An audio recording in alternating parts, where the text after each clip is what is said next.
Hey, this is James Arnold Taylor, voice actor, the voice of Yabba Dabba Doo, Fred Flintstone. Johnny Test, who's 11 years old and totally awesome.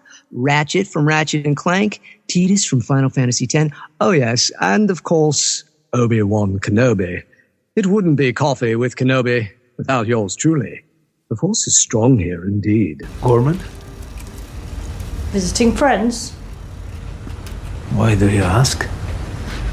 I'm curious by nature. I have friends everywhere. They tore my office apart. I was interrogated for 2 hours like a criminal. For coming to the meeting? No. It's nothing to do with that. They were looking for a listening device. Do let me know if there's anything else you might need. Hey. Thank you. It's good to meet you. You'll be living at the scene of the crime. Worse than that, you're planning to advertise what you've done. This is Ashley Eckstein, Ahsoka Tano from Star Wars The Clone Wars and Star Wars Rebels, and you're listening to Coffee with Kenobi with Dan Z. Joining us today for a cup of coffee on Coffee with Kenobi. How about that? We have two wonderful guests. We're going to talk all about the 5th episode in Season 2 of Andor. The episode is titled, I Have Friends Everywhere. And when you're with these two, you instantly feel like you've got two best friends. Let's bring them in first. From the Colby Cast, the CEO of the Colby Cast, Colby Mead. Colby, welcome to the show. Dan, I'm so glad to be back. I love recording with you. It's always special to join you on CWK because this is where I cut my teeth. You know, the first time I ever recorded a podcast was with you talking about Galaxy's Edge. If you can date that in your mind, 2019. So it's just, I always feel like I'm getting to come home. So thanks for having me, man. Absolutely. Well, I'm happy to have you on, and we'll talk later about something fun we have that's going to come out on the Colby Cast very soon. Yes, we'll get to that. Also joining us, as promised, I told you you're going to feel like these two are your best friends. And this other guy, you know him, you love him. He's got a smile that rivals the great Tom Gross. From the Hyperion Hub, John Alois. John, welcome back to Coffee with Kenobi. Dan, always a pleasure. You know, I appreciate you talking up my smile. I have to, full disclosure, my daughter thinks when I laugh, I look like a baby. So I don't know what that means. She said, you literally look like a baby. I think that's adorable. I'm not sure, but I appreciate the talk up there. Oh, she's the best. She's fun. In fact, I'm hoping to have her as a student next year, but we will see. All right, we're going to talk about this as we've been doing on each episode of Coffee with Kenobi when we review / discuss Season 2 of Andor. We're just going to take them one episode at a time. I purposely chose not to review arcs because I just think there's too much material. And this one, I might even say is a game changer. We're going to see what happens in the conversation. John, we'll start with you. Give me one word to kind of how you would describe the episode overall, how it kind of lands for you, and then just overall thoughts on the episode. My one word is going to be methodical. I think it's a slower episode. There's not a ton of action in it. However, it's storytelling, long-form TV storytelling at its finest. I might come off as a little bit of a Star Wars novice in this episode because I didn't catch on everything. I'll be honest with you. I rewatched it twice. I watched it again before recording with you. And there are definitely some things that I missed the first time, and I don't know how I missed them. But again, I think because of the lack of action, there's some pauses in there on maybe short attention span theater on my part. But I loved it. I thought it was really, really well done, and I loved the cinematography for it and the visual storytelling aspect of it. Methodical is what I would say. An excellent word, and I know some of the key points you brought up we're going to be discussing. Colby, what about you? One word to describe the episode and overall thoughts on it.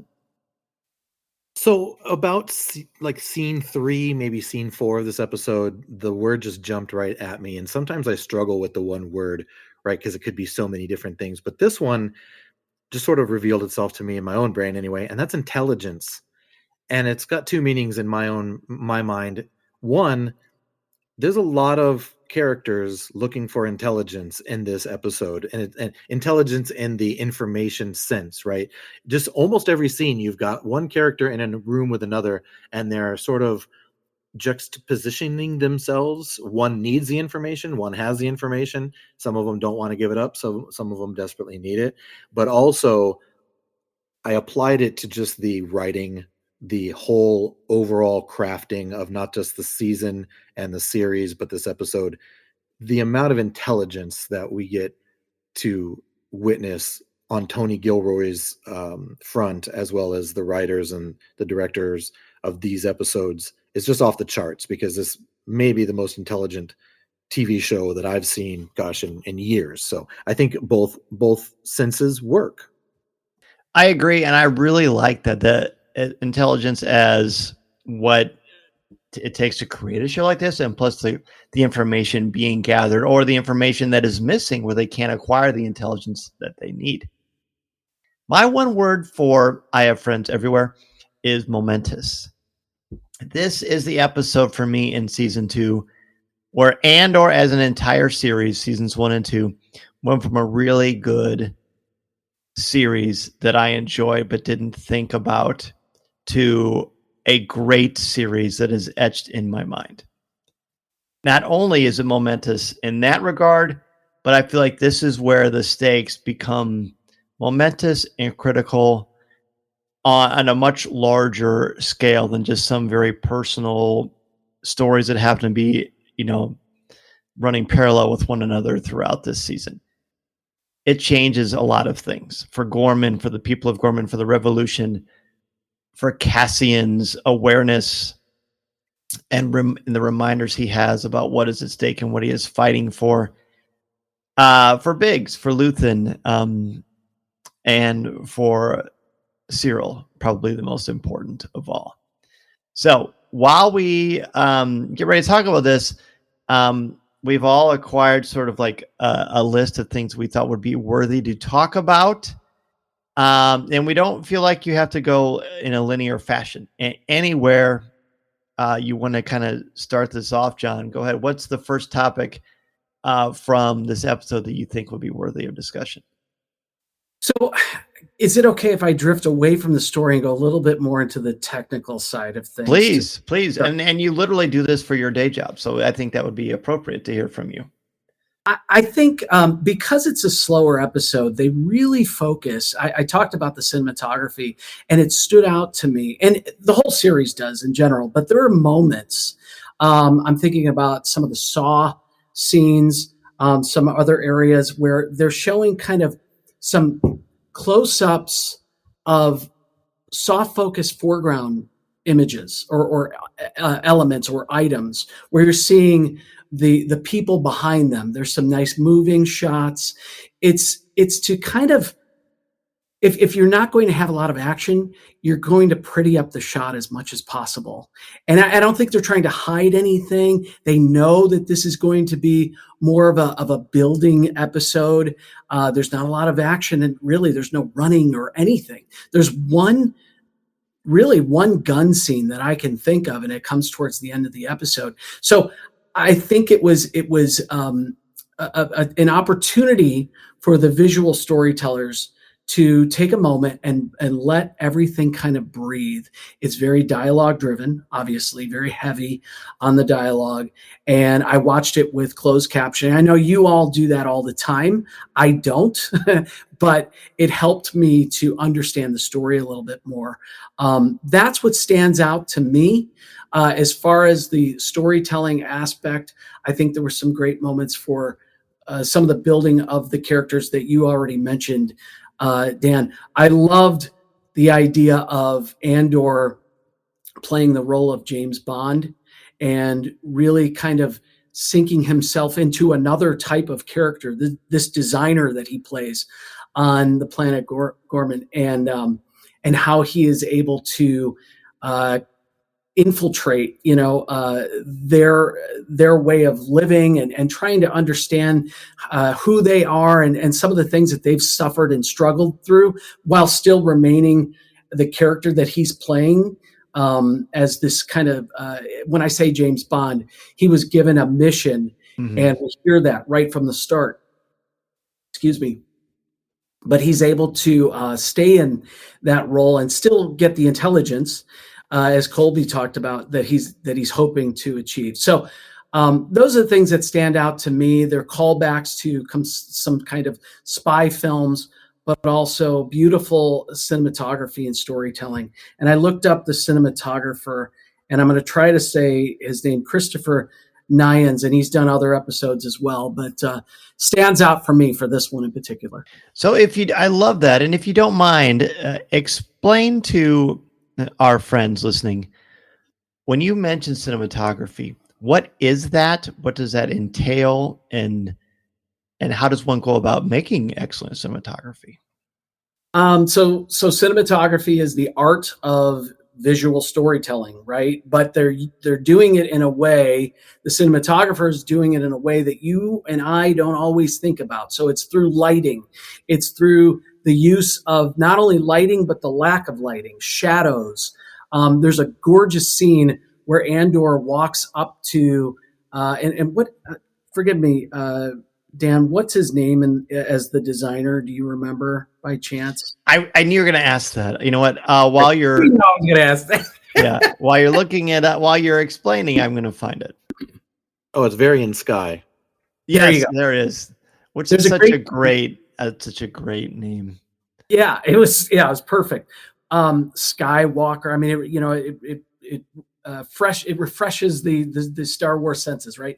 So, speaking of that, he walks up to the camera. The camera's looking down at the ground in this one scene when he introduces himself into the world of Gorman, and we see his shadow come up. So it almost reminded me of Darth Vader, but we're looking at a reflection in water, and then we see his footprint, his boot steps into the water. Next thing we see, we're up and looking at his face. It's just a nice little way to kind of set the scene. Cinematography is, again, the art of utilization of light and visuals to take the audience on the journey that the director or cinematographer wants to take them on. So if that sounds too, I don't know, uppity or artistic, I don't mean it to be. Niche. Yeah, niche is good. But yeah, no, that's actually that's one of the better explanations I've ever heard of it. So I really appreciate you saying that, because it is an art. It is a story form. And I really like that you said, not only is it the lighting, but maybe an absence of light. How are shadows used? Think in Attack of the Clones, there's a scene where Anakin is talking to Padme on Tatooine against one of the places in the Lars homestead. And when Anakin is talking to Padme, the shadow of Anakin looks like Darth Vader with the helmet. That's cinematography. Mm-hmm. Absolutely. I love that. Colby, you were going to say something? I just love that perspective, because I don't know much about the technical side of these things, but I always love hearing people talk that do know about that side of things. I just really enjoy those things. And you can see it all over the episode. Talking specifically about visual storytelling, there's a couple of scenes, and you brought up Varian Sky, so I'm just going to stick with him there. I'm thinking about the scene where he's talking to the, for lack of a better phrase, bellhop in that hotel room. There's a shot where you're seeing Cassian or Varian through the window, and it's when he's trying to prime him for some information about this massacre that they're looking at the monument about, and he's sort of got the bellhop is behind him, and we're seeing Cassian's face, and you see him sort of like side-eyeing to see, is this guy taking the bait? If you don't have audio description on, or you can't see his face, you don't know what Cassian's thinking in that sense, but you can, because of the way that the shot is set up and the look on Diego Luna's face. He's trying to see, okay, is this guy taking it? And as he starts to approach him and he's talking, you can see Diego Luna's face is changing. He's getting what he wants. And then the other example that I think is very good about this is the dinner scene, for lack of a better phrase, or maybe the tea scene where the Gorman front, I'm forgetting her name, but I think it's Inza. Inza approaches Varian in that cafe at night, and you see Cassian go from this sort of like jovial designer type to very serious, all in facial expressions and tone of voice, and then back to Varian Sky again when he's going to end this little unscheduled meeting. And again, it's because of how the shot is set up. It's all about the angles and being able to see the facial expressions that we need to see, or else we're losing part of the story. So getting to talk a little bit about that technical side of things and how things are set up so that we can get the optimal experience and understand the story I have such a deep appreciation for everybody that goes into making these kinds of things, because you don't even know it's really happening, right? But it's happening. It's great. When you're watching Jaws, the way that you use the perspective of where the shark is, or where you aren't, what you can't see, that cinematography. Can I say one other thing, going back to the two scenes that Colby just mentioned, Dan? Please. The bellhop scene. I love how Diego Luna plays this aloof, uncaring, pretentious type of designer character, but he's really trying to get a feel for what these people are going through, what they're struggling with, what they're suffering through, to see maybe down the road. And I'm not trying to predict, we know how this all goes, but hoping to maybe one day make an ally out of this person and get some more information that he might be able to get. He's a bridge almost to, ear on the ground type of thing. The other one, I love how ticked off he gets with Enza in that next scene that you talked about, Colby, when he's trying to warn her, look, you need to be better than this. If you think all it took was one or two lines and you can trust me, you clearly need to be better trained. But again, she's struggling. They're naive to everything that's happening. They haven't experienced this before, and they're impatient. And you can have the prettiest visuals in the world. If you don't have the acting to support it, then you don't have a great story. But Diego Luna does a wonderful job in this episode. Very much so. And Thala is the name of the bellhop. Thank you. Yeah. There's a lot to think about with this. And I think, let's just talk about that sequence where Thala and Cassian are talking. Yes, I do think he wants to hopefully, he's trying to figure out who can I potentially rely on in the future to work with Luthen and I and our burgeoning rebellion. But I think more than that, what makes this scene so important and moving is because the veneer is gone, and Cassian in that moment is an empathetic human being, understanding the pain of another human being who has lost a lot, who has lost his father, right? He lost his father in the attack instituted by Grand Moff Tarkin, that has been memorialized by a monument that is slowly becoming overshadowed by more imperial tyranny and oppression and violence and threat. And he says, it really is good to know you. I'm really, in Cassian, I believe in my heart means it. He has got that rough, rugged spy that is required to be successful and to be alive, especially in the face of the Empire when they're right there all around him. But he cares about this guy. And he just met him. They become kindred spirits. And I really found that so charming and moving. I like that perspective, Dan, and it made me think of other parts of the episode, because this show is a spy thriller, right? Tony Gilroy of the Bourne movie fame and lots of other very not quite the Spy Who Loved Me fame, but it's in that world, spy espionage. And I agree with you, Dan. I believe that in those moments, Cassian does care about that individual, that person. But you can allow yourself to question: is he still playing? Is he still playing that role? Is he trying to just bring this person's defenses down so that he can exploit that and try to get more information. I don't think that's what's happening. But Yeah, I don't either. I wouldn't forgive anybody to think about, because Cassian is such a skilled spy. And then in other parts of, not to jump forward too much or jump around too much, but I found myself in this episode questioning, what do characters really know? And I'll be honest, it's a lot about Cyril, but what do these characters really know? And what are they not letting on? And I love that sense of unease because of that dynamic. And that's because this show has earned all of that and has created that kind of a situation for our own brains. Sure. How interesting. See, and I agree with you. And I just really don't think for a second that Cassian is thinking anything other than about this guy and who he is and caring about him and being like, showing, hey, there are people that care, not like in a let's hug it out sort of a way. But I think why this was momentous, this episode for me, I think I needed this scene to feel like I can sort of relate to Cassian. Can I trust him to get the job done? Yeah. Can I trust him to do the hard stuff and answer the tough questions? You bet. But can I count on him to care if I'm hurting because of what has happened to me from the Empire? Now I can, because of this scene. And the more we talk about it, the more I think this is maybe one of the more important scenes in the whole season. And I think I can back that up later. But I want to switch it a little bit. I want to talk about Cyril.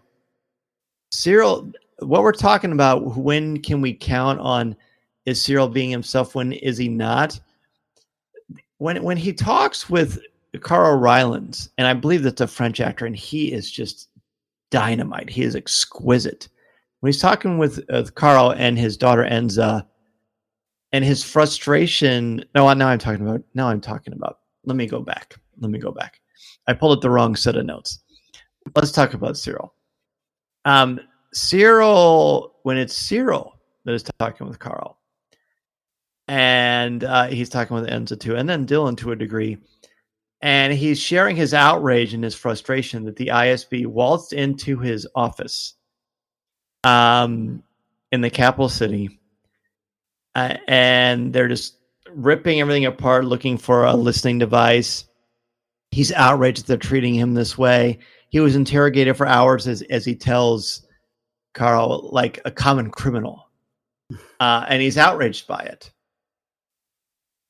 We know, and we see it later in the episode, that when he meets with Major Partagaz and Daedra, we know that this is part of the ultimate plan to try to get him ingratiated into these rebels' goodwill, so they will take him into their confidence. So he gives them real intel to let them think that something's happening, right?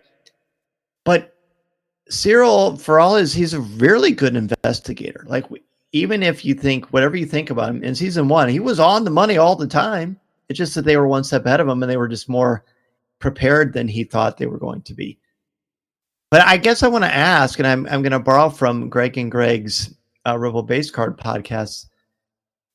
Do we think that Cyril, in this episode, and only this episode, is he really that good of an actor, or is he really kind of annoyed with the ISB? What do you think?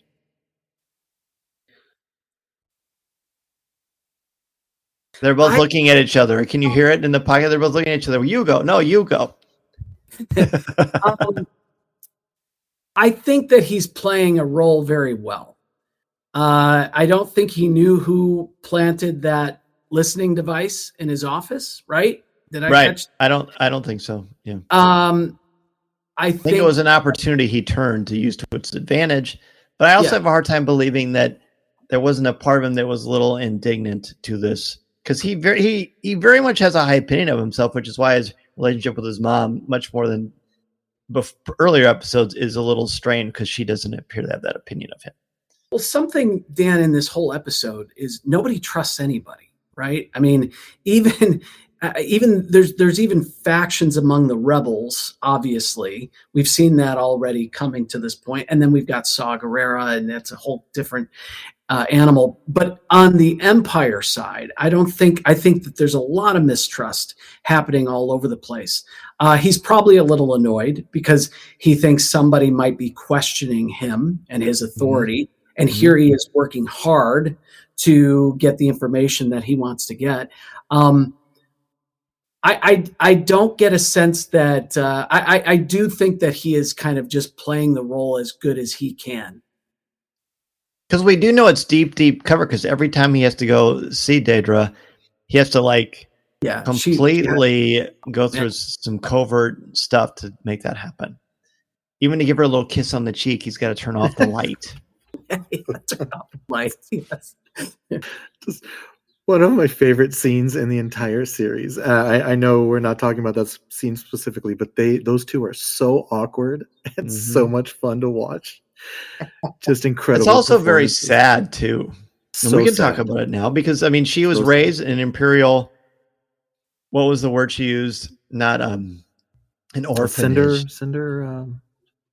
I'm not sure, but she's never had affection shown to her. She doesn't know how to show it. When she says it's good to see you happy, when he says, is it okay am I justified if I say this is the greatest day of my life? Because Major Partagaz says, good job. Like he wanted to spike that football, man. I know we're all over the place, but I think there's a lot of richness here. Sorry, Colby, go ahead. No, don't apologize, please. And I'm just so grateful that we have a chance to talk about Syril as a character, and especially because of this episode. I have very strong opinions about this character. I think he is absolutely captivating as a character. I think Kyle Soller is a magnificent performer. I've heard Denise Goff talk about how he can do monologues with his eyes, and she brought that scene up specifically. I think that's an amazing way to describe someone's abilities. But to me, Syril is an absolutely disgraceful, disgusting person. And I think he's the type of person that you think Cyril's really disgusting? I do. Really? I really do. Oh, I think I really tragic. do. I don't think he is very tragic. And I think that I feel this way because I feel like he has zero integrity, that he is the type of person that is only out for one thing, and that's the feeling of relevance. Even if he's not relevant, he just wants to feel relevant. And I feel like he would do anything to anybody to make himself feel that way. And I feel that way respecting the rules about how none of our episodes past this exist in this conversation. I felt like this about him since the first season, and it was only reinforced. Again, I enjoy watching him. I enjoy watching his story unfold, but I really just feel like he has no integrity. And it's proven, in my opinion, it's proven by that scene with Partagaz, where he walks out of the room and he looks at Daedra and says that line about, is it bad if I feel like this is the greatest day of my life? Yeah. Really? Just because you were validated by someone in high position? Come on. Oh, I have lots of thoughts.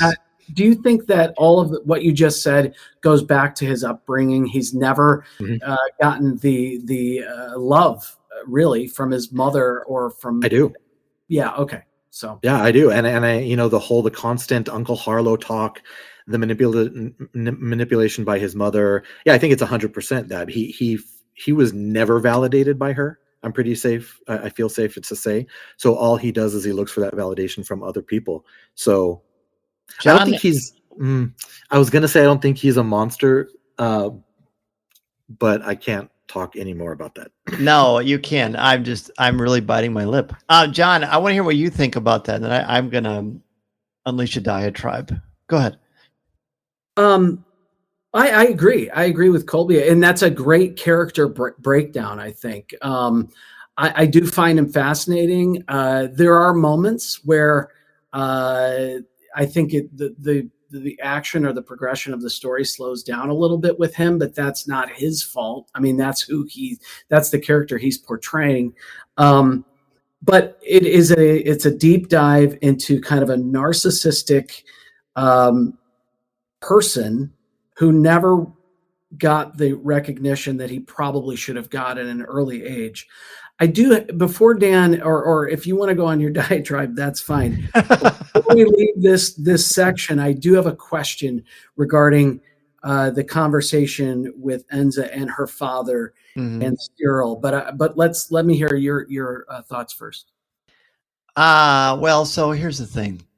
I think he's got an extremely high emotional IQ. I think he's got an incredibly high level of integrity. This man is not lacking integrity. This man is raised to believe the Empire is good. Order is good.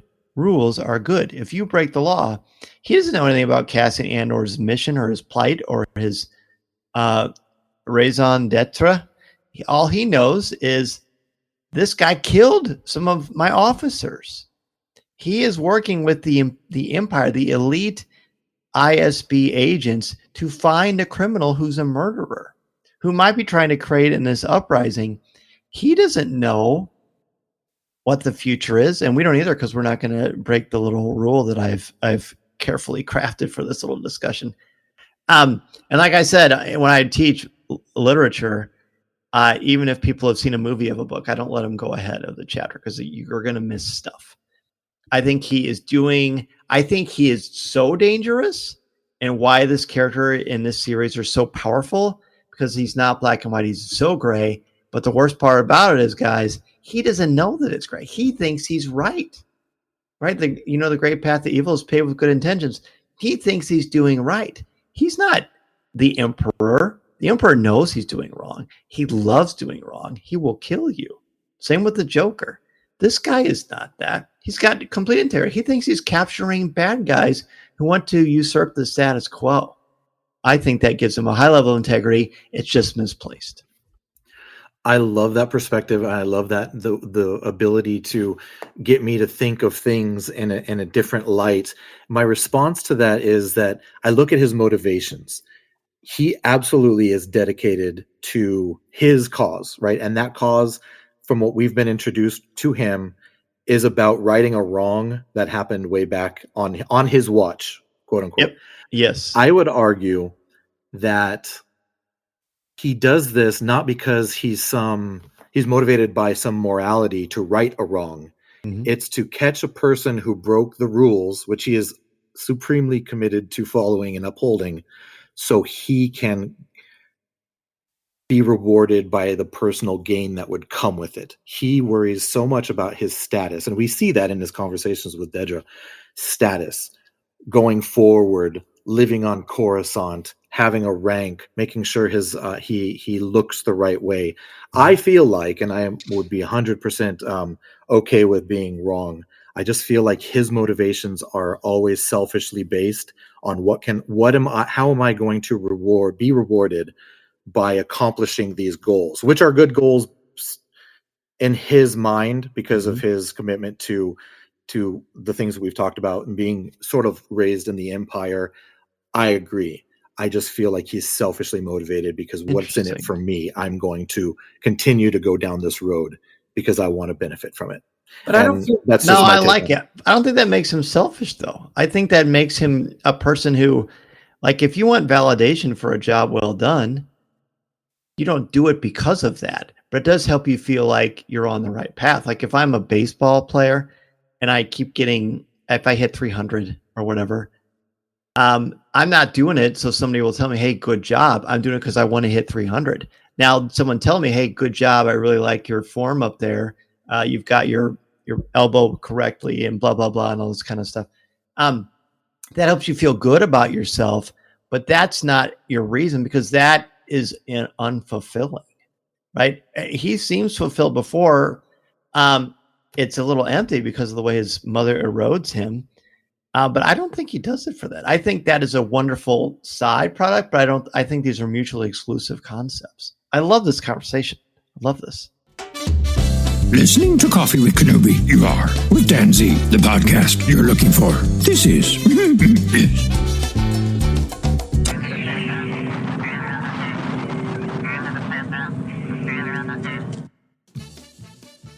And just like that, our journey through the galaxy for today has come to a close. This is only part one of our conversation for I Have Friends Everywhere, and I can't wait to share part two with you. That's why I stopped at kind of in a little cliffhanger part, and I think you're really going to enjoy the continued conversation with myself John Alois, and Colby Mead. Always great to talk with them.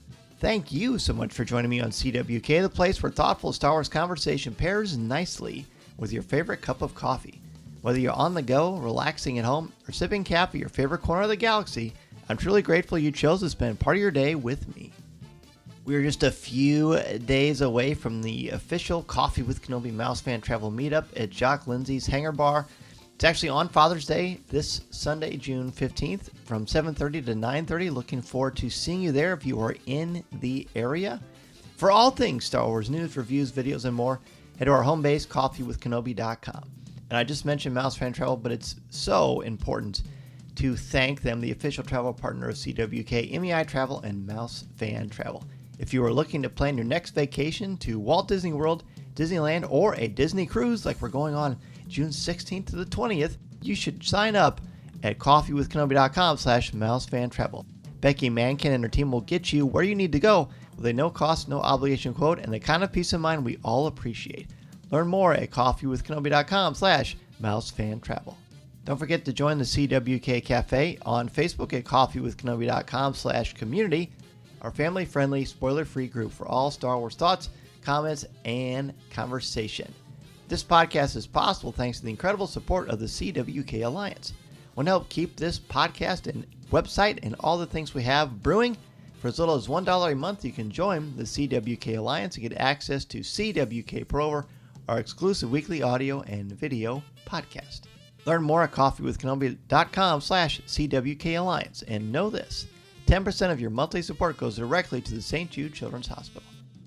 If you'd like to connect, you can email me, danz at coffeewithkenobi.com, and we haven't had an email episode in so long. I'd love to get your emails. Anything Star Wars related you want to talk about or ask questions, I'm happy to answer them. Again, danz at coffeewithkenobi.com. You can also follow me on X, Instagram, Threads, and Blue Sky. I'm also on LinkedIn. You can follow Coffee with Kenobi across social media, X, Instagram, Threads, Pinterest, Blue Sky, and give the show a like on Facebook at facebook.com/coffeewithkenobi. We have the Coffee with Kenobi YouTube channel. Be sure to subscribe and click notifications to get the most recent shows.